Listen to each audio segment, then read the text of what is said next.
Okay, hello everybody and welcome back to my channel Music, Musicals and Me. Today we are doing it. We are doing how to write a musical. I'm going to be explaining my personal writing process, and this video is not going to be one of those super snappy videos where it's like do this, do this, do this. These are the things. I'm going to be taking you through my exact thought process, okay? Everything that goes through my head, I'm just going to be doing a little bit of word vomit. It's going to be a little bit of a longer video compared to my other videos.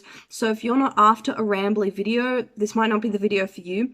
But if you just want to hear exactly what goes through somebody's head when they're writing a musical from start to finish, this is the video for you. Just sift through and try and take what is going to be valuable for you to help you. And if you're writing a musical at home and you want to write with me, just go through this video and try and follow along the types of things that I'm doing and do it for yourself. Translate those things to your own story and what you're doing with yourself. Okay, so I'm going to do this video in a bit of a series, okay, parts, because obviously it's going to be, you know, a lot of stuff to actually do this. In today's video, I'm going to be going through the planning stage, okay? So from absolutely zero idea about what musical I'm going to be writing through to, okay, this is the musical I'm going to be writing, okay? So if you really struggle with coming up with ideas or planning out your ideas and creating a sense of story, creating character, creating, you know, different things to feed in there, this will be a really great video for you. And in future videos, I'm going to be taking you through the songwriting process, through the script writing process, even through, you know, making these songs sound good, creating tracks, doing everything so that you can follow along at home and hopefully gain a lot of insight from it. So I hope that you enjoy this video. If you do find yourself taking some sort of value from it, make sure that you give it a like so that you can help other people find it as well. And if you'd like to see more videos like this in the future, and if you want to see the rest of the series, okay, so I'll try and be releasing videos weekly. The next few weeks will be a part of this series. Make sure that you do subscribe so that you don't miss those videos, okay? So I'm going to be jumping to my notebook now, which is where I've filmed most of the video. I'm sorry that my notebook is really messy. It might be a little bit hard to see, but just try and listen to my voice, okay? And follow along, do some planning in your own notebook, and I hope that this is valuable to you. Enjoy!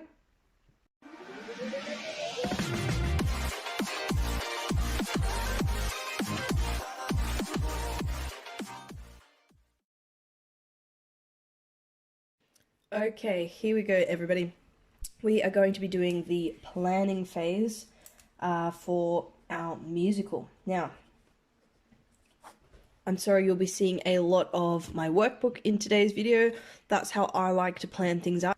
If you like to do it on the computer or in some other way, that is absolutely fine. I'm just going to be taking you through today my personal way of doing it, okay? So, number one, most important thing, always start from the knowns, okay? And this is a little bit similar to finding the path of least resistance, which I talk about in this video right here that I'll link to.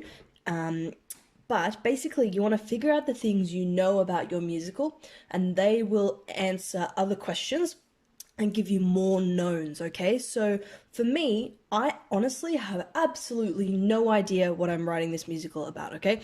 I'm purely writing it right now so that I can make these YouTube videos and help people like yourselves who are writing a musical, okay? So that is actually a known, my purpose, what I'm writing the show for. And this known, so knowing why I'm doing it, is going to give me a little bit of information.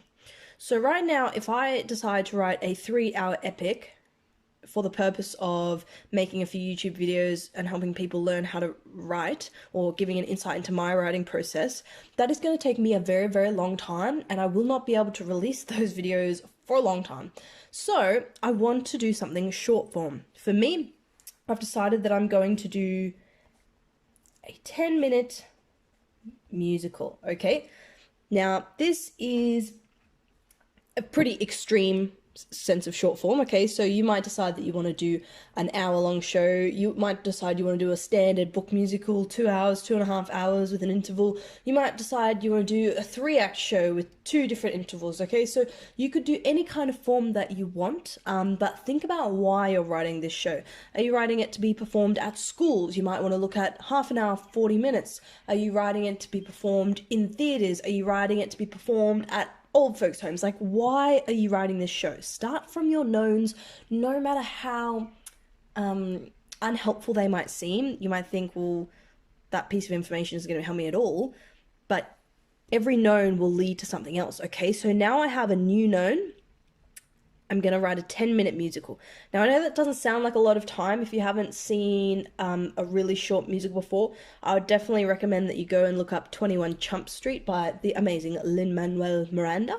I'm sorry if I said that wrong. But yeah, it's 14 minutes, I think, and it's amazing just how much of a story you can communicate in such a short amount of time, okay? So I'm going to be endeavoring to write a 10-minute musical. Now, this new known gives me some additional information, okay? So because it is short form, I want it to be quite light-hearted, okay? I don't want it to be a super heavy, sad story that's going to move my audience to tears in the space of 10 minutes. I don't think that's realistic, so I want it to be quite light and funny. And I also want it to be kind of something that's easy for them to understand and latch onto. So, you know, I don't want to be exploring the space-time continuum and time traveling back, and that's affecting the future, and like all of these super, super complex things that might take a little bit more time to understand. And just thinking straight away in my head now, in order to help the audience understand really, really quickly and jump on board, I may want to be using some types of theatrical devices like a narrator, potentially. A narrator is a really great way to get across information very, very quickly, okay? So you don't have to think about how you're going to create the exposition within the narrative or within the dialogue or the story. You can just have a narrator blankly and very obviously just say, hey, this is what's going on. So I may want to be using some kind of narrator for my short form, okay? So if you are at home and you are playing along, I want you to be doing the exact same thing, okay? Start with your knowns, whatever they may be, okay? You're going to have at least one when you sit down to write a musical. It could be, why do you want to write a musical? It could be, what do you want to work on in this musical? Do you want to work on your music writing? Do you want to work on your characters? Do you want to work on, you know what I mean? So take whatever known you have. Mine was why I'm writing, and from that I was able to get what kind of form or length of show that I wanted to do, okay? So figure out your knowns, let it lead to another known. I've been able to deduce a few extra things here that are going to inform my decision making, okay? Now, I still don't have any sense of characters, any sense of plot, any sense of real anything at the moment. All I have is a few rough little things that are going to point me in the right direction, which is what you absolutely want. Now, when it starts to come to story, characters, things like that, there are a whole bunch of different ways that you can come up with ideas, okay? If you're watching this, you may already have an idea, which means absolutely good job. Good, you don't have to worry too much if you've got your whole thing set up. But for me, again, I have no idea what I'm going to be writing about today. And sometimes coming up with ideas can be really overwhelming. It can be really hard. You can just sit on your butt going, I have absolutely no idea what I'm going to write about, okay? So I would suggest to start from a few different avenues, okay? So you could start from plot, okay? What's going to happen in this story? What do you want to happen in this story? What are some events or things that would be cool to happen? So actually the happening, you could start from some ideas from there. Plot is an important part of a story. You could start from character. So I've got a really great idea for this character. He's going to look like this and he's going to have this cool costume, and, you know, having a few character knowns is going to lead to further questions answered, okay? And character is a big part of writing a story. Now the third is theme.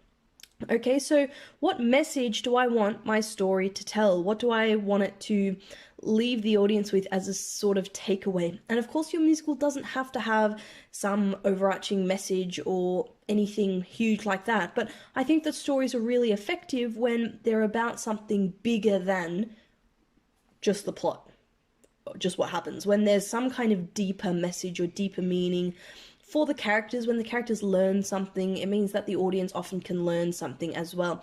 So theme, again, or message is a really big part of storytelling. Now for me, I'm going to go with theme today just to see what I can kind of figure out from that. And just off the top of my head, I'm going to brainstorm some themes or some messages that, you know, you'll probably recognize from other films, okay? So straight away, I can think of good versus evil, okay? What a classic. The idea that good will always prevail over evil. And there are many, many, many stories that explore this idea. The Bible, I feel like, explores this idea. Satan and evil and God and heaven. Star Wars, the Siths, the Jedi, you know, good guys, bad guys. It's a pretty big one there for use. Now just exploring some other ideas here. Slow and steady wins the race. Slow and steady wins the race. You've probably heard of it. The idea that, you know, just knuckling down, doing your thing, taking a little bit at a time is often more effective than somebody who's really fast but, you know, may get distracted or, you know, think they're the greatest. So, you know, if you were to say choose this, again, you're going to have a further known. Okay, so there's going to be some personal thing that's going to be slow and steady, and there's going to have to be some personal thing that's going to be fast, and there's going to have to be some sense of competition. What is the race? What are they competing at?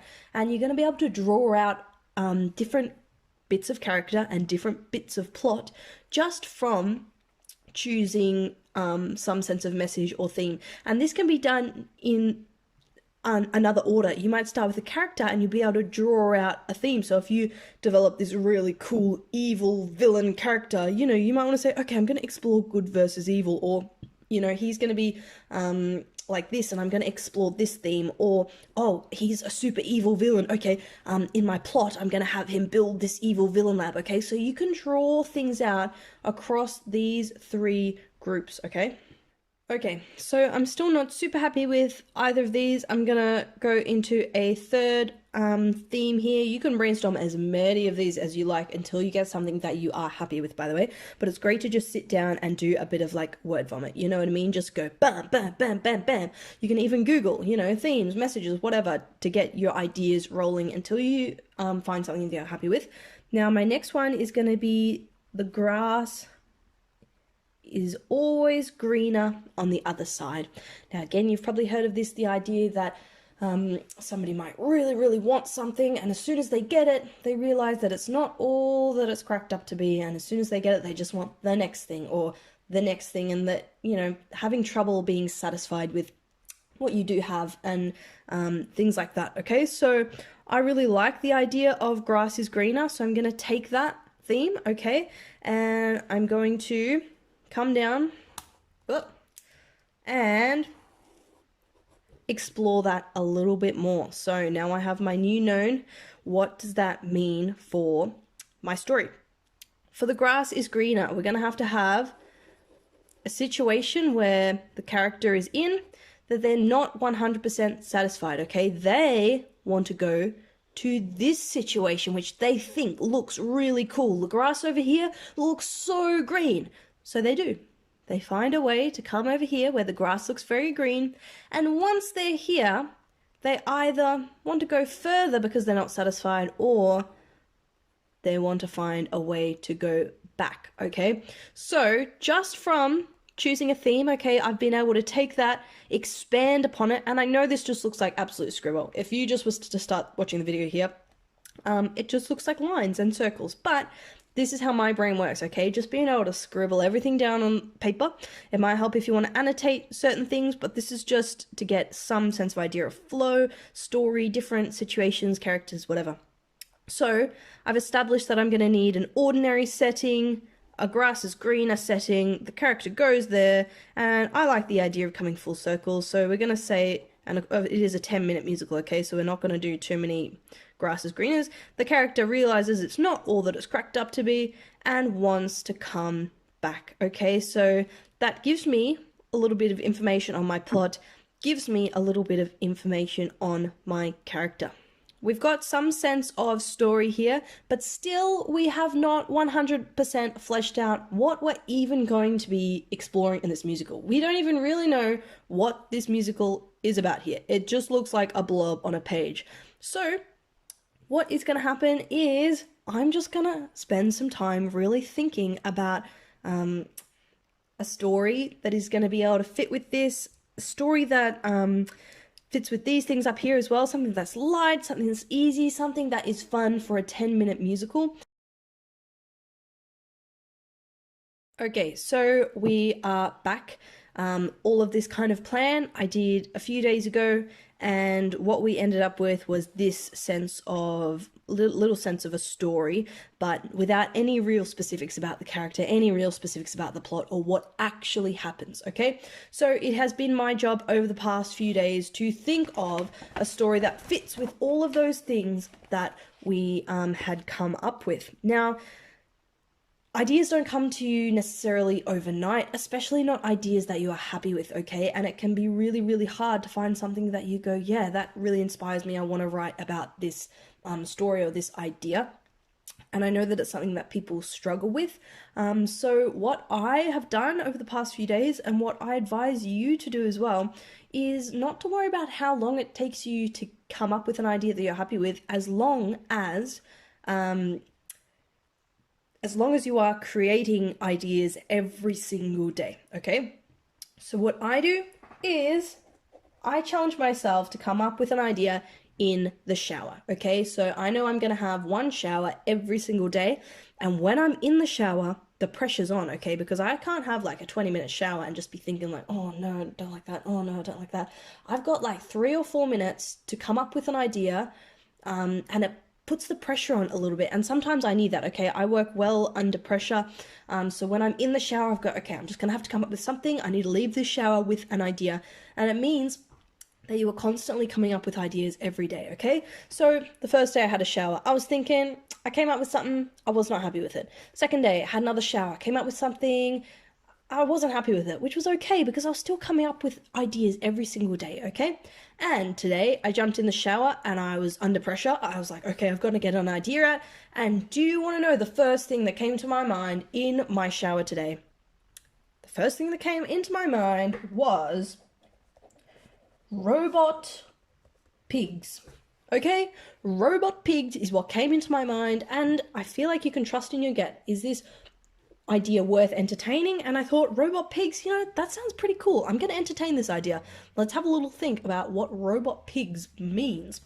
So I was thinking about what robot pigs would look like, what kind of powers robot pigs would have, what kind of a world robot pigs would live in, and this idea sparked a little bit of interest in me, okay?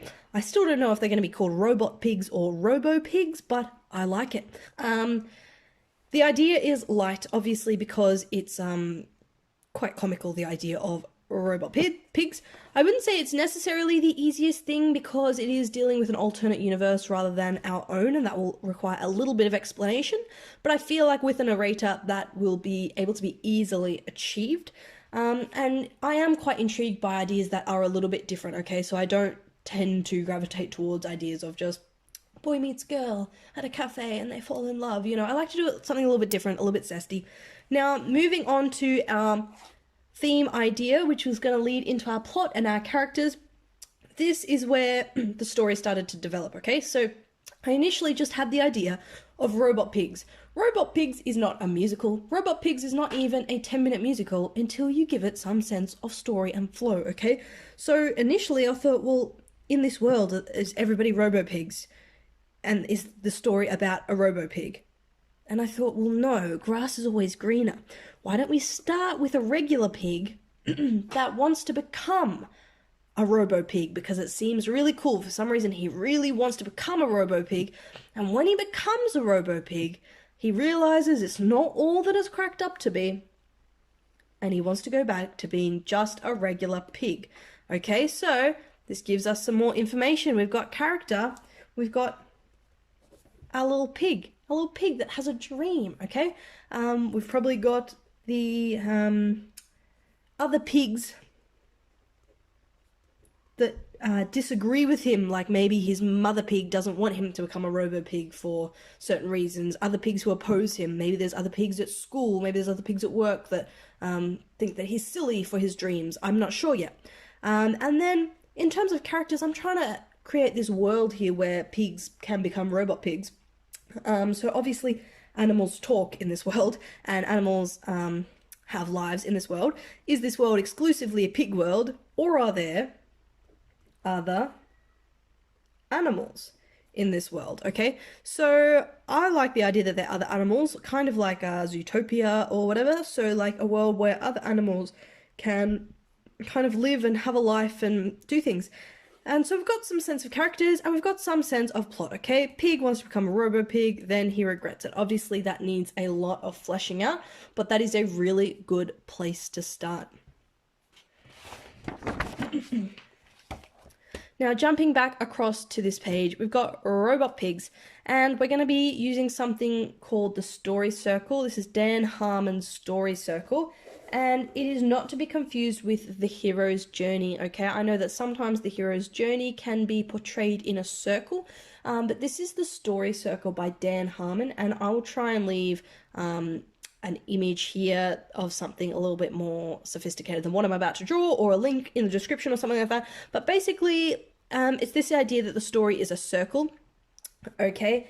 And number one is you, called you, okay?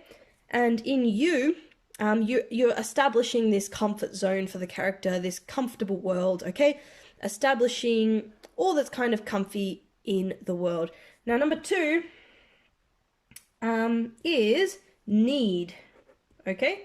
So in number two, the character has a need or desire, okay? So if we're talking about robot pigs, number one, we're going to be establishing this world. I've decided maybe there's going to be other talking animals, this world where animals live. Number two, there's going to be a need, okay? So maybe our little pig hero needs to become a RoboCop or needs something else and thinks it might be a good idea to become a RoboCop to get it. So that one still needs a little bit of fleshing out. And number three is go. So this is where the character goes and they cross the threshold and they go to this new situation. Number four is called search, okay? So they go across their trials and tribulations, they search for what they're looking for, they adapt to this unfamiliar situation that they've crossed into. And number five is, or should I say five there? Find, okay? So the character finds what they are looking for. So maybe our pig finds a way to become the robo pig. Now we've got six is take. Take, so the character takes what they want, but they end up paying a price for it, okay? So in relation to the grass is always greener, takes the robo pig, becomes the robo pig, but realizes, you know, they end up paying a price for it, and maybe it's not all it's cracked up to be. Now 7 is change. Okay, so, oh, sorry, I just skipped one. 7 is return, okay? So after they've paid this heavy price for it, they return to their world of, their starting world of comfort. And number 8 is change, sorry. So, oh, this is very messy, sorry. Number 8 is change, so they return to their world having changed, okay, so something is new. And there is a line drawn across the very middle of the story circle, and this part is order, comfort, you know, where everything's just peachy, and this half is chaos. So this is where all the drama happens, okay? This is where they're in the comfortable world. In this part, they're at the start of their story, they're in the comfortable world, they cross over into the world of chaos, they're trying to find what they get what they want, but it comes at a price, they return home having changed, and then we're back to the start, ready for them to go on another adventure. Okay, so that is a very, very brief description of the story circle. If you search in YouTube, Dan's Harmon's story circle, you'll be able to find a much more comprehensive look at it. But in terms of Robot Pigs the musical, we are starting to make some progress. Okay, so we've got all these different kind of things that can happen, and we do have to remember that I'm going to try and squeeze all these things into 10 minutes. Okay, so we need a little bit more information, don't we? And in order to get it, we're going to just go back to what we know, okay? Robot pigs. I'm going to do some research about robots and some research about pigs. Now, in my research about pigs, I came across a lot of different things, such as obviously info about pigs, which is useful for creating dialogue and jokes and things like that.